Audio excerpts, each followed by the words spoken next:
Suyumuzu kovanın yarısına kadar koyduk.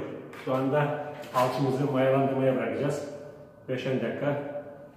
Öncelikle saten alçımızı döküp mayalanmaya bırakacağız. Bu sefer kaymak gibi olacak. Çok güzel oluyor. Eğer direkt vurursanız donmaya başlar. Böyle yaparsanız su güzel çektiği için daha hiçbir şekilde donma yapmaz. İlk yoğurduğunuz gibi olur.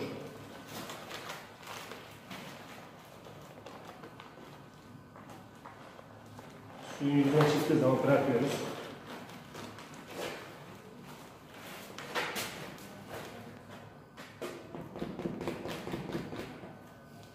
Evet, bu şekilde bırakacağız. Bu mayalanacak.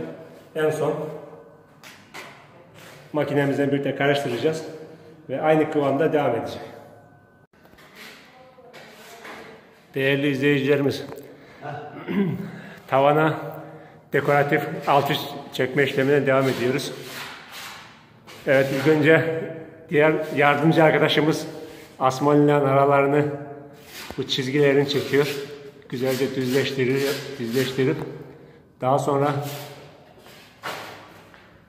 mercan rulomuz ile birlikte, evet, gördüğünüz gibi mercan rulo ile birlikte alçımızı bir kat tavana uyguladık.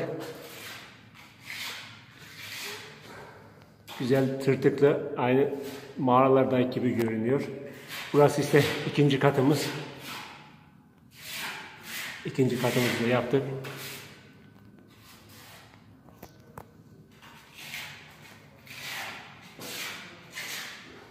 Boyamızı sonra yapacağız.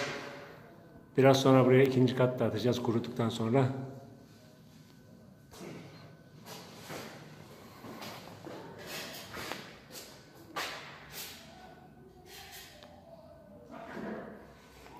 Arasındaki farkı görüyorsunuz. Burası birinci kat.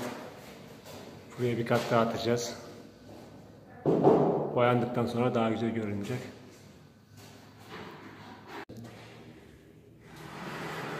Tavanımızı bir kat vurduk. Bu tarafların bölmeleri yapılmıştır.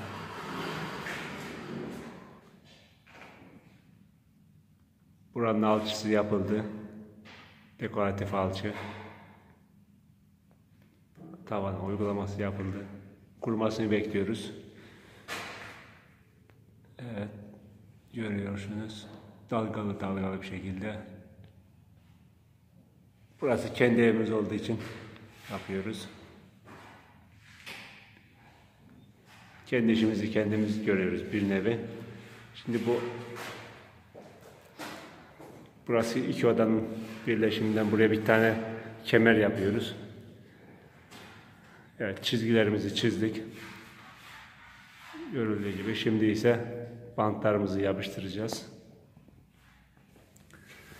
Evet, bantlarımızı yapıştırıyoruz.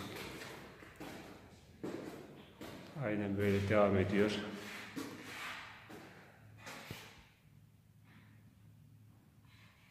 Bantlarımızı yapıştırdıktan sonra üzerine alçısını çekip bantları oradan alacağız ve kurumasını bekleyeceğiz. Sonra ara yerlerini boyatacağız. Evet.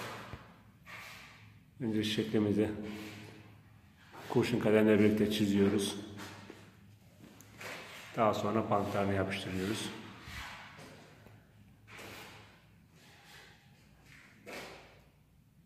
En son alçısını yaparken tekrar videosunu çekeceğiz.